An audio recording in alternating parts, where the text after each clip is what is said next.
yangu ni kuhakikisha ya kwamba wale ambao wataendelea hawatakuwa watu ya kunyanyasa na kuibia wananchi. Hata si unaona wananitusi kila siku. Umewahi kusikia mimi nikiwajibu? Uhuru akona haja na mafuta ya wengine, ashindwe na shetani mshenzi. Mimi nasema Mungu atalipisha tu, hakuna shida. Wanatukana mpaka wanatutukana mamangu wa miaka zaidi ya karibu na matire nadho ni You sit back and you ask yourself, are we being serious with what we are doing?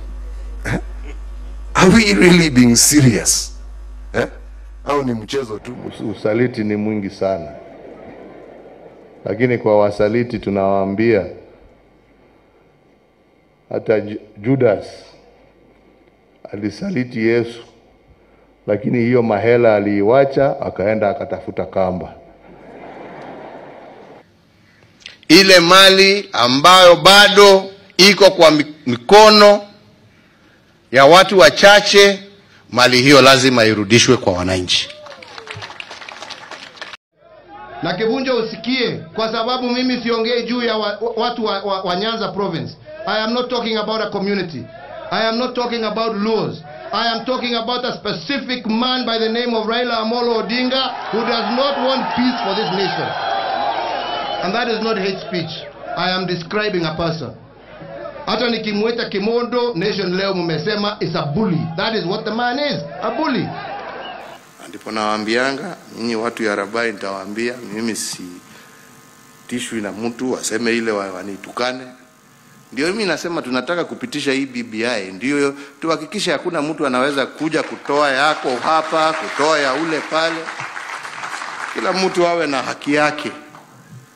Uwakilishi mwema. Sina shida.